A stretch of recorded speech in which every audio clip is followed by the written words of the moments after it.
Las leyes se bajan de los códigos y se suben claritas a la radio para que las comprendas y las uses a tu favor. La Facultad de Derecho y Radio Universidad de Chile presentan Derecho al Aire, donde analizaremos temas de actualidad para acercar el derecho a la ciudadanía, con Diana Macís y Silvia Peña.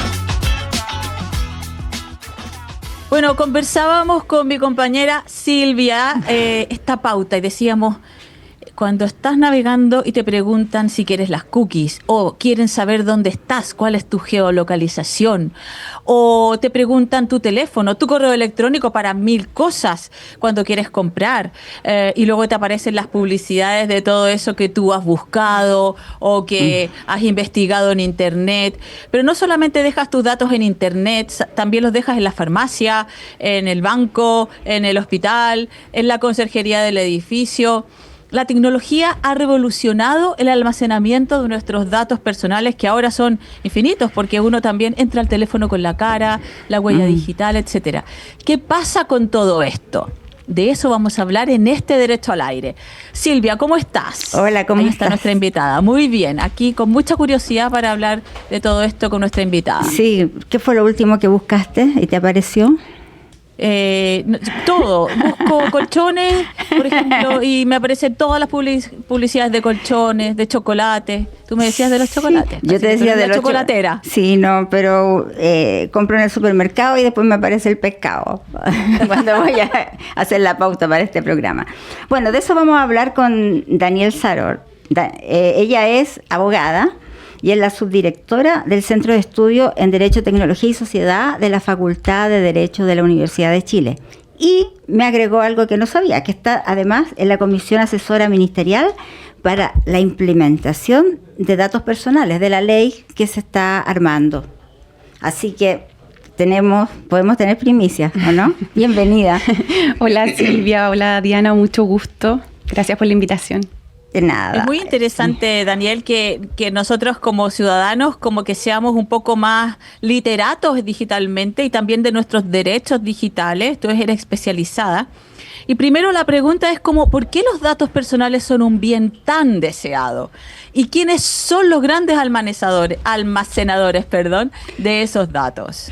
Bueno, tu pregunta es bien interesante porque lo plantea desde la perspectiva de un bien, de un patrimonio que tenemos todas las personas. Y lo cierto es que dependiendo en el lugar del mundo donde tú te encuentres, las concepciones son un poco distintas. Si nosotros estamos en lugares como Estados Unidos, por ejemplo, la conversación es muy patrimonial, ¿ya? Y la información de las personas se transforma de alguna manera en un producto que puede ser intercambiable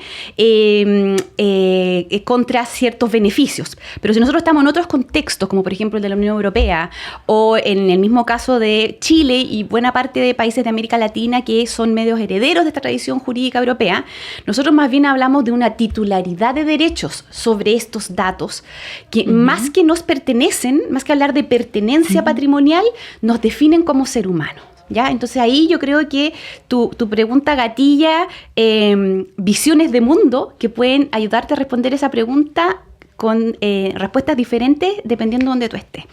Y bueno, ¿y quién almacena estos datos? Yo te diría que es una pregunta que también, si nosotros hiciéramos una línea de tiempo, podríamos responder de distinta manera. En el pasado, los grandes tenedores de datos de las personas eran los estados. ¿Ya? Eran los organismos públicos. Pero el avance, ¿cierto?, tecnológico y la creación de estos grandes conglomerados de tecnología, de alguna manera desplazan al Estado como un actor poderoso, transformándose ellos en los grandes almacenes de información de las personas. Y hoy día, gigantes tecnológicos hay en todas partes. Los más conocidos son, Microsoft, Amazon, Meta, en fin, Google y otra serie de plataformas, ¿cierto? Algunas menos conocidas como esas, pero igual de poderosas. Y yo te diría que es ahí hoy día también donde se produce un nivel de almacenamiento bien importante de información personal. Daniel, esta ley, y no lo dije al comienzo, pero se está recién implementando y va a partir el 2026, en diciembre, ¿verdad? Falta Sí. harto, así que podemos ir aprendiendo mientras tanto. ¿Qué podemos exigir o pedir? ¿Cuáles van a ser nuestros deberes? Y también las obligaciones de los, no solo de los usuarios, sino que los que tienen los datos.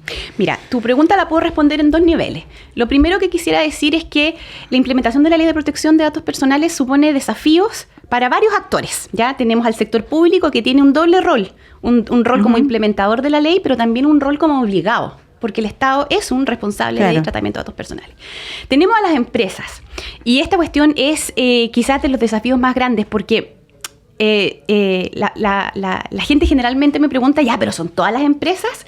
Y lo cierto es que toda organización que tenga personas tiene al menos 3 bases de datos. La base de datos de sus clientes, la base de datos de sus trabajadores y la base de datos de sus proveedores. Entonces, de ahí hacia arriba, ¿ya?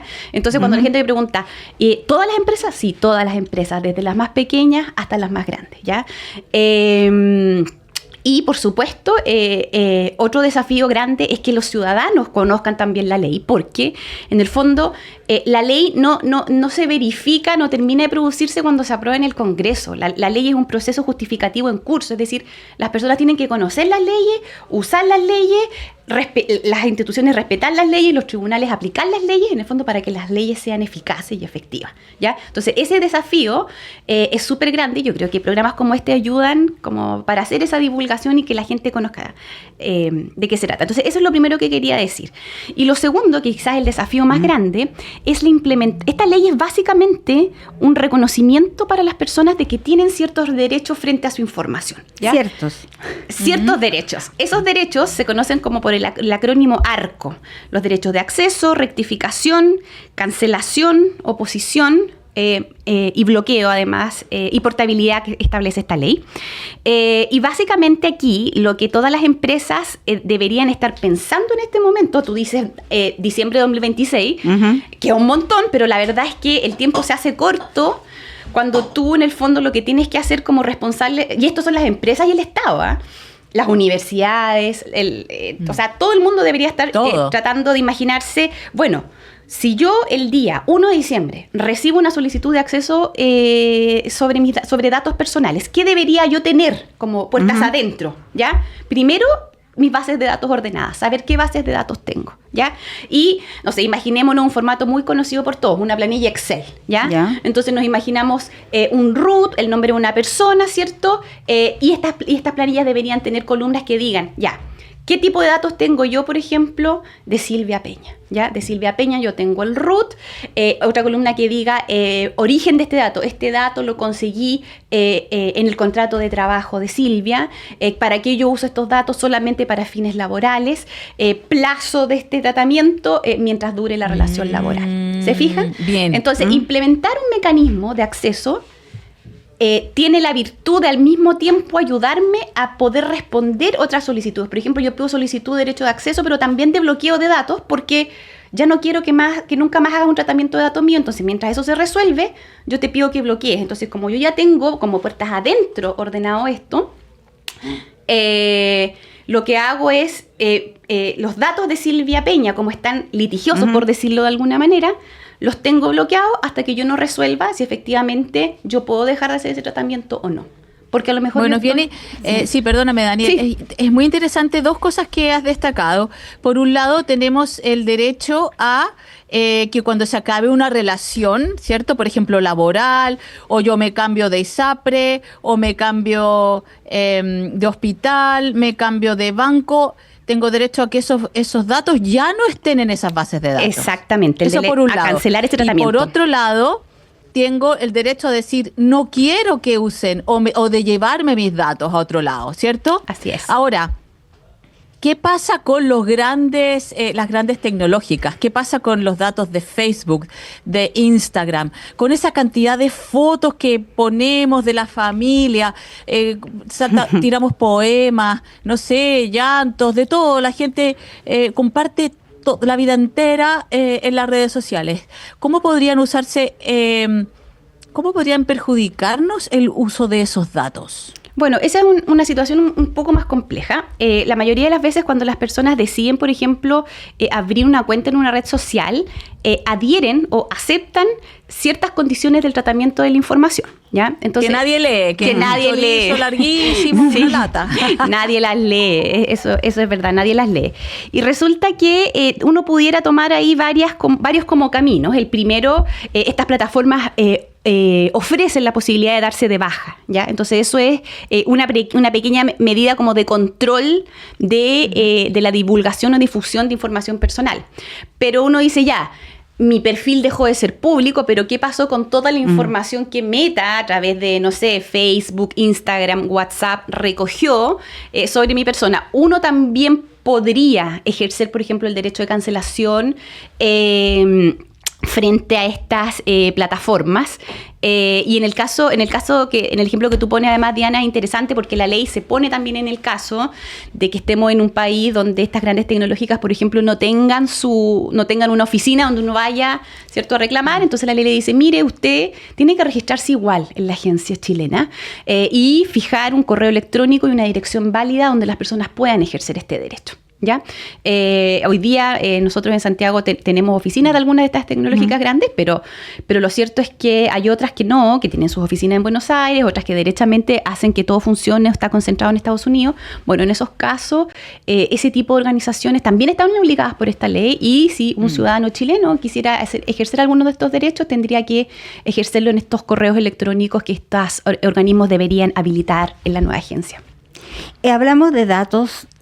Uno se imagina el mail, ¿verdad?, el número de teléfono, la dirección, pero ¿qué pasa con las huellas, con el iris, con el ADN de repente? No sé. Bueno, eso es interesante, Silvia, porque nosotros tenemos una ley vigente desde el año 1999 que define dato personal como cualquier información de una persona identificada o identificable, ¿ya? No entrega más detalles que eso, pero la nueva ley se explaya un poquito más, extiende un poco más el concepto y hace referencia justamente a cualquier dato que diga relación con información de carácter físico, biológico, fisiológico, dice el artículo, y cualquier cosa en el fondo que dé cuenta como de la imagen de una persona. Eso también se considera un dato personal.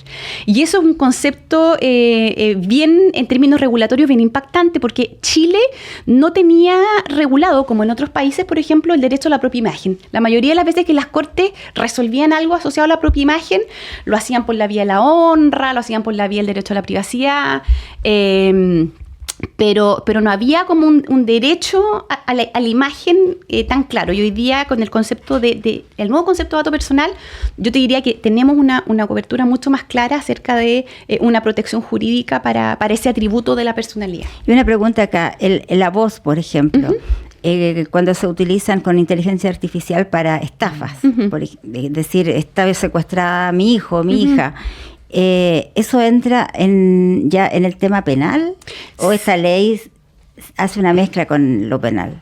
No, esta ley no hace una mezcla con lo penal.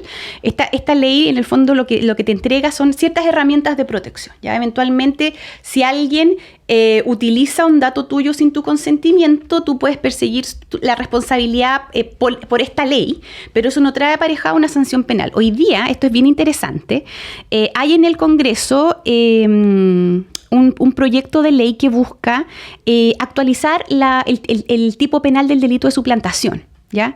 Y es interesante porque hoy día el tipo penal que tenemos vigente en Chile lo que hace es sancionar, ¿cierto?, cuando otra persona utiliza el nombre de otra, ¿ya? Y el proyecto de ley la actualización que hace es agregar más atributos, es decir, el que use no solo tu nombre, sino que además, o tu firma, sino que al que use tu cara, tu voz o cualquier atributo físico tuyo que haga creer a los demás que está contratando contigo y no con una persona falsa, ¿ya? Ese es un proyecto de ley que debería avanzar porque yo creo que corrige muchos de los riesgos más graves que hoy día está produciendo, por ejemplo, la inteligencia artificial, ¿ya? Ya, claro. ¿Qué otros riesgos está produciendo la inteligencia artificial en estos términos, Daniel? Y también preguntarte de nuestro perfil digital, ¿cierto? Todo esto que se va almacenando cuando tú compras algo, cuando tú ves una serie u otra, y se va generando como este perfil que luego es usado por distintas empresas para venderte productos o influir en ti o hacer o que seas blanco de una campaña política o de ciertas ideologías, etcétera, ¿no? Un poco el algoritmo que estamos hablando, ¿tiene que ver también con los datos personales? Sí, mira, los dos puntos que tú abordaste están estrechamente ligados como con el concepto de calidad del dato, ¿ya? Hoy día la inteligencia artificial, que en el fondo se definiría, los ingenieros más bien hablan como del machine learning, del aprendizaje de máquina. Hay un concepto de la OECD con la Unión Europea bien parecido que dice que es un tipo de tecnología, ¿cierto?, basado en máquinas que sobre la base de cierta información retrospectiva, ¿cierto?, genera ciertos resultados que pueden ser recomendaciones, predicciones, ¿cierto?, y que tiene diversos niveles de autonomía. Entonces, cuando tú estás usando información retrospectiva para producir esta consecuencia que es una predicción o una recomendación, tu predicción o recomendación es más precisa si esa información retrospectiva que tú usaste es de mayor calidad, ¿ya? Y ese es uno de los primeros riesgos, Diana, que es que hoy día muchas organizaciones, más las privadas que las públicas, diría yo, aunque las públicas también, tienen mucha información de las personas y no es información necesariamente actualizada, no es información necesariamente verídica, no es información necesariamente precisa. De manera que si se están produciendo decisiones automatizadas a tu favor, o sea, respecto de ti, se corre el riesgo de que esas predicciones, esas recomendaciones, esas sugerencias pudieran adolecer de algún defecto porque el entrenamiento de los datos sobre los que se hizo no era lo suficientemente correcto, no era lo suficientemente actualizado. Un ejemplo de esto para entenderlo claramente. Mira, por ejemplo, hay un proyecto que a mí me encanta, que no es de la Universidad de Chile, es de otra universidad, pero que lo que hizo fue hacer un repositorio de algoritmos públicos, ya en el fondo saber cuánta inteligencia artificial estaba usando el Estado de Chile en este momento. Entonces hoy día este proyecto logró determinar que en Chile están en funcionamiento más de 100 algoritmos que están teniendo impacto en prestaciones sociales, en prestaciones públicas, ¿ya? Entonces puede ocurrir, y ocurrió así en la pandemia, que muchas personas no fueron beneficiarias del bono COVID porque la información que aparecía respecto de ellas en el registro social de hogares era que se trataba de personas que tenían empleo, ¿ya? Y en la pandemia nosotros sabemos que mucha gente quedó desempleada, pero la información que había de ellas en el Estado no las hacía como elegibles para este Claro, estaba antigua, para este beneficio. obsoleta. ¿Te fijas? Entonces ahí tú tienes un problema porque hoy día el algoritmo que, por ejemplo, entrega el bono mujer trabajadora no es un funcionario público, no es un asistente social que va a tu casa o ve que, no, es el algoritmo que se alimenta con información que llega de distintos canales. Por eso es tan importante la calidad del dato. Y con respecto a lo segundo, que es lo del perfil digital de las personas, eso también es una cosa riesgosa, porque hoy día no solo las plataformas, sino que en general el mundo del marketing digital, que yo diría es el actor poderoso detrás de todo el tema de la gestión de datos, mueve mucha información y recoge información de las personas desde muchos puntos. Las personas, si andamos con un teléfono prendido, andamos generando una huella digital, ¿ya? Las calles por las que transitamos, las compras que hacemos, las búsquedas que hacemos en Google, las veces que entramos a las distintas redes sociales, si más encima usamos el teléfono para pagar, si más encima usamos el teléfono para desplazarnos en el metro. O sea, en el fondo vamos dejando una cantidad de huellas sobre quiénes somos y lo que hacemos, que van construyendo un perfil que hay una sentencia del Tribunal Constitucional Alemán del año 83 que dice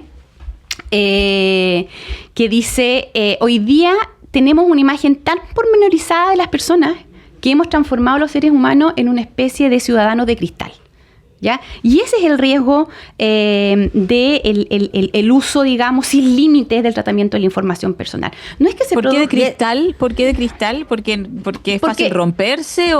Porque podemos ver a través del cristal.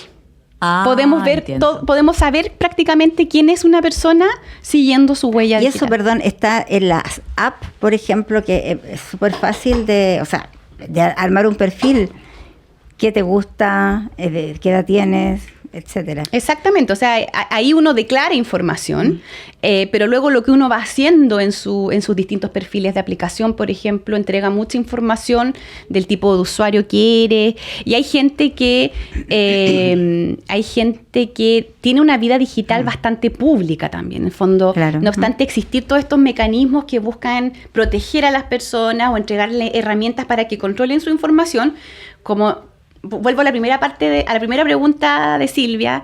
Uno de los desafíos de esto también es generar este cambio y entregarle a las personas el poder, la comprensión acerca del poder que tienen sobre su información personal y sobre, en el fondo, cómo pueden protegerse de repente frente a situaciones que pudieran ser menoscabantes. Lo digo porque hablamos de empresas, vamos a ver qué tiene la lista. Pero si en Instagram, por ejemplo, ¿cómo lo hago ahí? ¿Cómo controlo? ¿O no se va a poder controlar algo así? En TikTok. Desconozco el caso de TikTok, no conozco tanto esa red social, para ser honesta, no participo de ella tampoco, pero en el caso de Instagram volvemos un poco a las reglas iniciales. En el fondo hay un acuerdo entre la plataforma y la persona natural que decide abrir un perfil en esa red social. Y dentro de las condiciones de uso de la red social, las personas lo que hacen es aceptar, recibir cierta publicidad,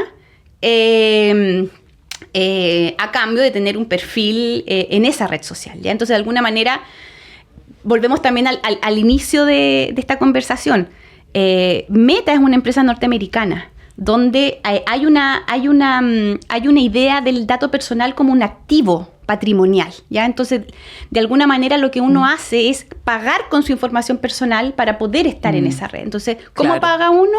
En el fondo, sometiéndose al perfilamiento. Es como el otro día conversábamos con una colega que se quedó viendo en el teléfono un posteo sobre estos limpiadores de alfombra y luego la semana completa le estuvieron apareciendo como llegaban a su casa, ding dong, vengo a limpiar su alfombra, ¿no? Claro, algo así. Entonces ahí lo que se produjo justamente fue una recogida de información que probablemente esta usuaria es mujer de tal edad, interesada en cuestiones domésticas, de limpieza, y eso ha hecho que el algoritmo en el fondo se incline, ¿cierto?, hacia la exhibición de un contenido acorde con ese perfilamiento. Daniel, estamos conversando con Daniel Saror en Derecho al Aire, ella es subdirectora del Centro de Estudios en Derecho y Tecnología. Estamos hablando de datos personales, de algoritmos, de nuestro perfil digital.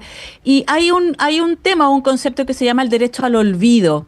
Ha pasado muchas veces que gente, por ejemplo, no sé, estoy pensando en una actriz que era candidata al Oscar y por unos viejos tweets xenófobos o racistas, finalmente su candidatura no funcionó, o personas que pudieron tuitear algo machista en su momento que era más aceptado o no había tanta visión o tanta reacción. O personas que a lo mejor cometieron un delito o estuvieron en la cárcel, pero que han rehecho su vida, han pagado sus delitos, etcétera. Sin embargo, esa información sigue en la red, sigue en las redes sociales. ¿Cómo funciona esto? El derecho al olvido. Esto es un tema súper apasionante, sobre todo para los periodistas. Porque el derecho al olvido digital es un concepto que conversa o camina muy estrechamente con la libertad de información, ¿ya? Y como yo decía, este derecho al olvido no es que la información vaya a desaparecer, simplemente se da de baja o se desindexa de motores de búsqueda, ¿ya? Y este concepto, además, que es bien poético, es bien poco jurídico, esto es básicamente un derecho, o sea, jurídicamente esto es un derecho a la supresión de información en motores de búsqueda, ¿ya? Los periodistas le pusieron este nombre tan bonito, ¿no?, de derecho al olvido. Vengo a reclamar mi derecho al olvido, a olvidarte, no sé, es como me parece como eso. Que es un poco poético. Sí. Pero básicamente tiene su origen, ¿cierto?, en una sentencia del Tribunal de Justicia Europeo de hace algunos años atrás, donde un señor justamente que había pagado una deuda hace mucho tiempo y tenía una orden de embargo, ¿cierto?, seguía apareciendo esta orden cada vez que uno ponía su nombre en Google. Y cuando le fue a pedir a Google que lo diera de baja porque esta deuda ya no existía, Google le dice: mira, así será, no me consta y yo tengo que velar porque esta información sigue existiendo, porque no voy a ser yo quien que se transforme como en juez de qué es lo que debe ser público y qué no. Y ahí el tribunal dijo: mire, ¿sabe qué? Cuando el dato es caduco, cuando no tiene relación relación con la realidad, y esta cuestión nos genera un mayor valor público. Aquí lo que procede es un derecho a la supresión de esta información de los motores de búsqueda. Y se acuña de esa manera una práctica que en Chile no está reconocida en la ley, pero fíjate que a nuestros tribunales sí les ha tocado resolver sobre eso.